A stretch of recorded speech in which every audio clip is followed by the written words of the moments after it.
वाला हम कर चुके हैं। नेक्स्ट पॉइंट पे आ जाते हैं।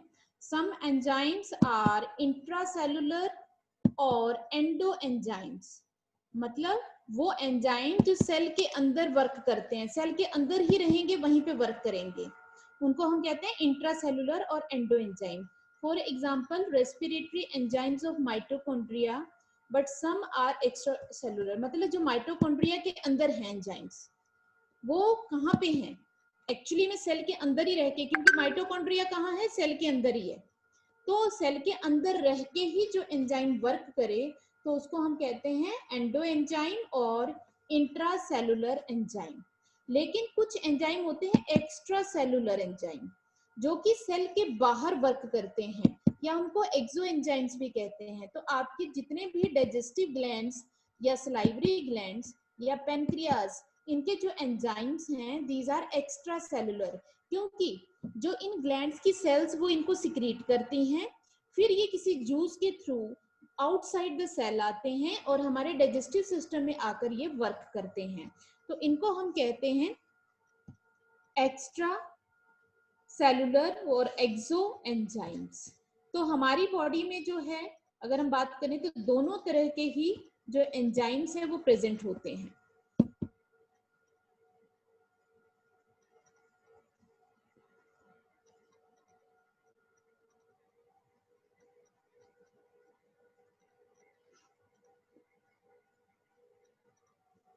ठीक है, एक मिनट होल्ड करें। अब आ जाते हैं next, enzymes have high turnover number. अब ये इंपॉर्टेंट है, ये सभी ने ध्यान से सुनना है। What is turnover number? ये नंबर होता है कि कितने सबस्ट्रेट मॉलिक्यूल्स को वो जो है 1 मिनट में कितने जो है प्रोडक्ट में कन्वर्ट कर देते हैं। मींस कितने सबस्ट्रेट मॉलिक्यूल जो है वो किस में कन्वर्ट हो जाते हैं, प्रोडक्ट में कन्वर्ट हो जाते हैं। तो वो इन 1 मिनट, तो that is known as turnover number. Number of substrate molecules acted upon by 1 micromole of enzyme in 1 minute, that is known as turnover number। और एंजाइम्स का टर्नओवर नंबर बहुत ज्यादा होता है। मानल कैमरा प्रॉपरली सेट करें।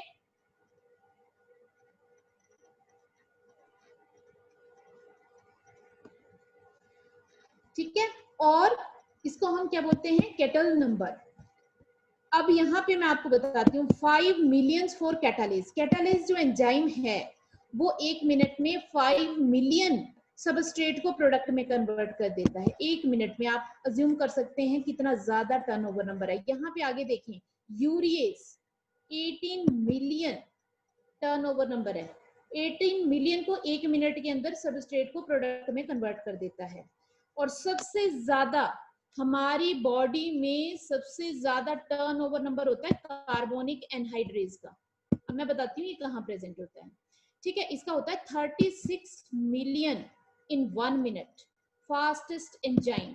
ये हमारी आरबीसी के अंदर प्रेजेंट होता है और ये किसके ट्रांसपोर्ट में हेल्प करता है, in the transport of CO2। CO2 का जो ट्रांसपोर्ट होता है हमारी बॉडी में वो कहाँ पे होता है, CO2 कहाँ बनती है, टिश्यूज में प्रोड्यूस होती है, फिर इसको लंग्स तक लेके आते हैं।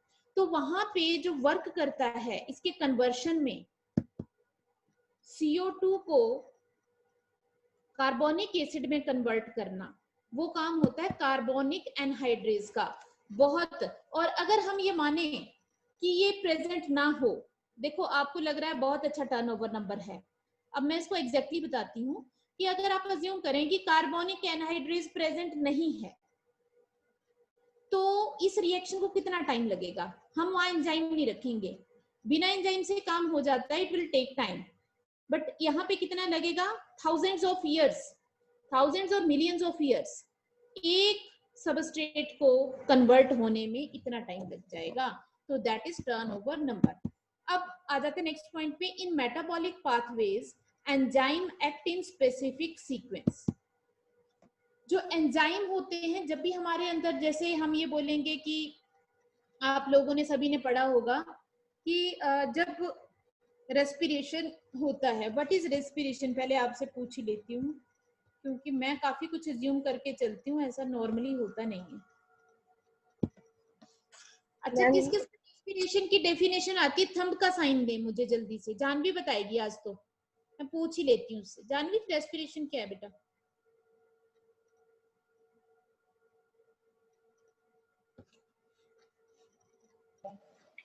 Ma'am, breaking down of oxygen by the body. सोच लो। Yes ma'am. रेस्पिरेशन। अच्छा प्रिया?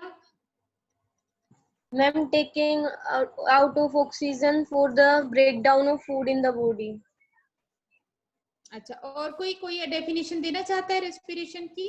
कैसी भी दें, डोंट वरी, मुझे बस आंसर चाहिए। हाँ नहीं, हाँ बेटा बोलो। Ma'am, along with the gaseous exchange, the breakdown of food particles to produce energy.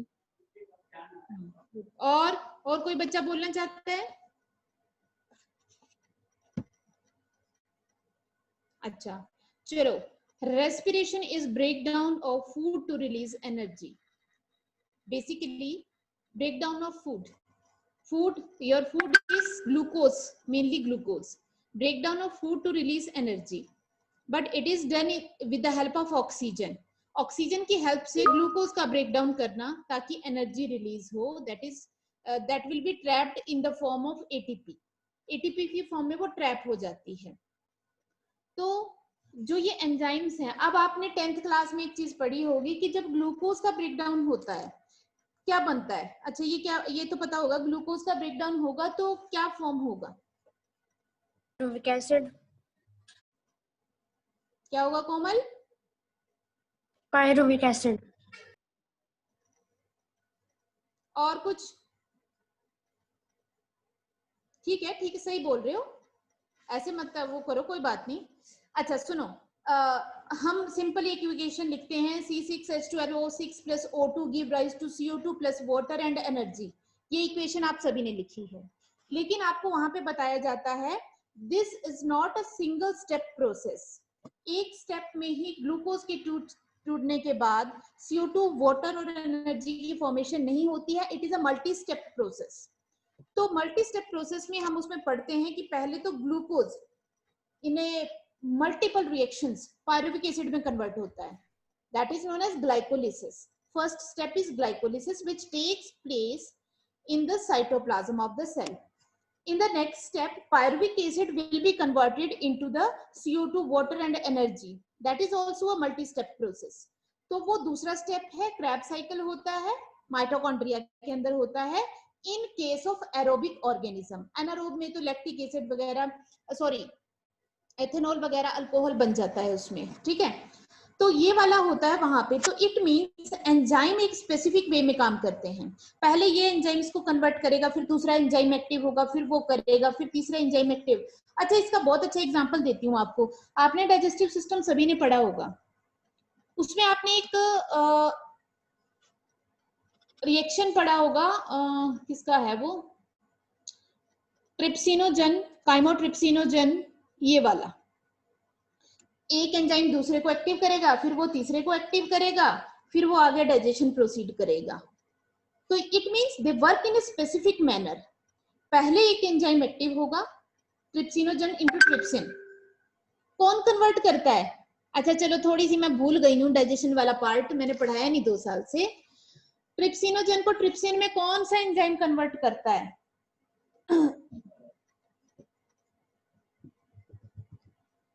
अरे बताएं, चैंप्स हैं हमारे तुम।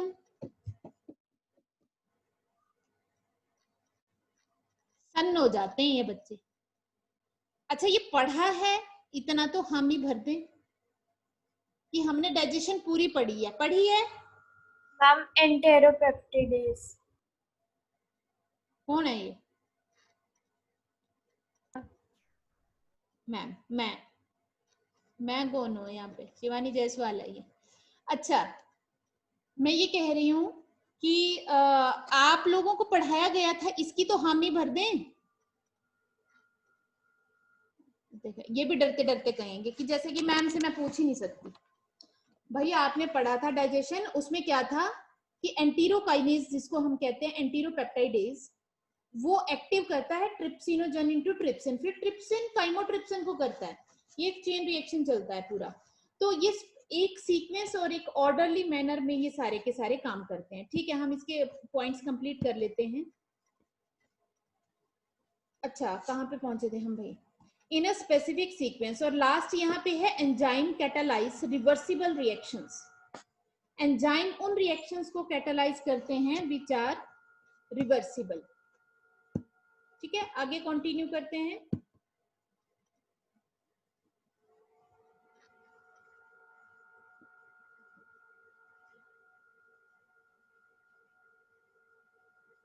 अब हम कुछ कैरेक्टरिस्टिक्स देखते हैं जो एंजाइम्स की, या जिनको हम बायोकैटलिस्ट कहते हैं, वो किस तरह से एक दूसरे के साथ सिमिलरिटी शो करते हैं, कैटालिस्ट और एंजाइम्स। एक मिनट बेटा होल्ड करना।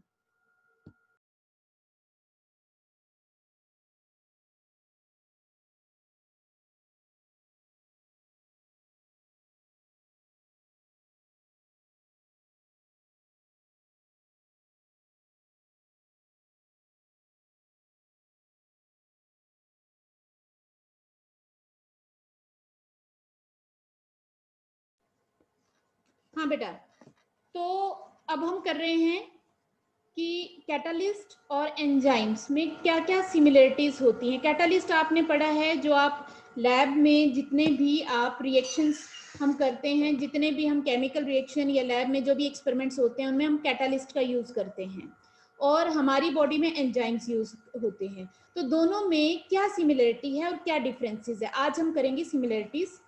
Both are effective in very small amounts, दोनों के दोनों जो है बहुत ही स्मॉल अमाउंट में इफेक्टिव होते हैं, कम अमाउंट यूज होता है, पहले बता चुकी हूँ आपको। Second, both remain unchanged in the reaction qualitatively and quantitatively. मतलब क्या है, जब सबस्ट्रेट से प्रोडक्ट का कन्वर्शन हो गया तो उसके बाद इनके स्ट्रक्चर में भी कोई चेंज नहीं आता है, इनके अमाउंट में भी कोई चेंज नहीं आता है, तो ये अनचेंज्ड सेपरेट हो जाते हैं, प्रोडक्ट अलग हो जाता है, एंजाइम्स जो है बाद में सेपरेट आउट हो जाते हैं।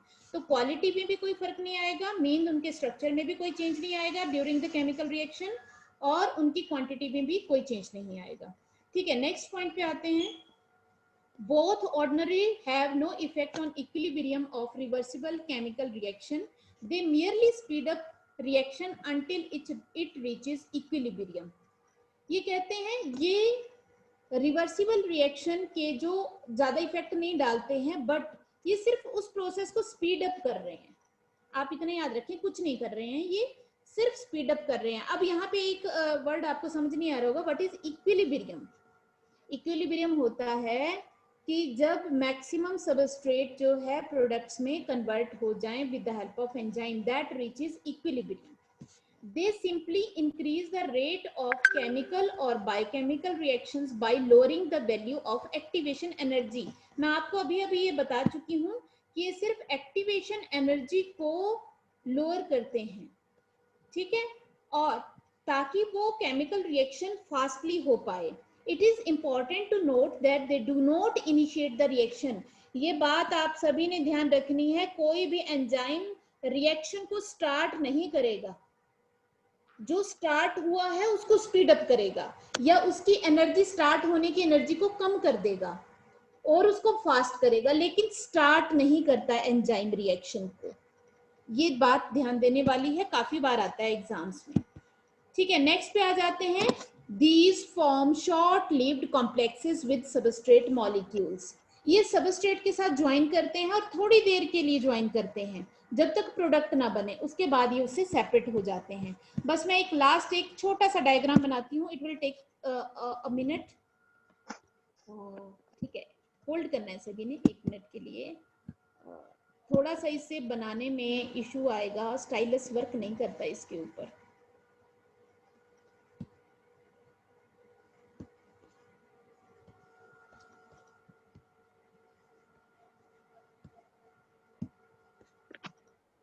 एक मिनट।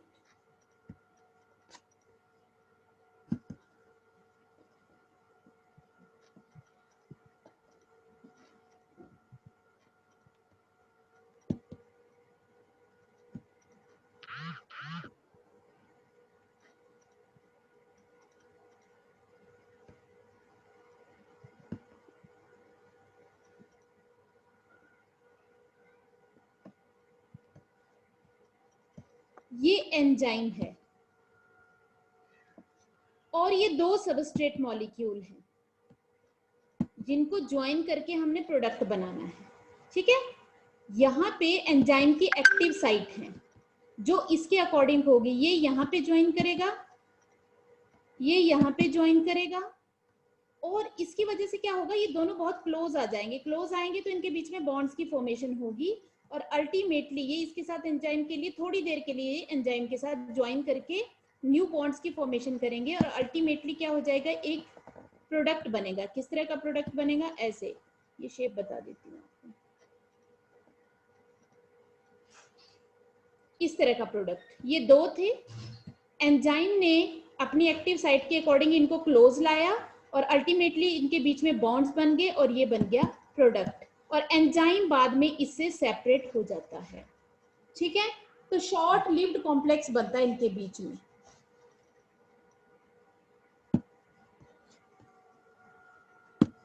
ठीक है, आज का आपका टॉपिक था ये।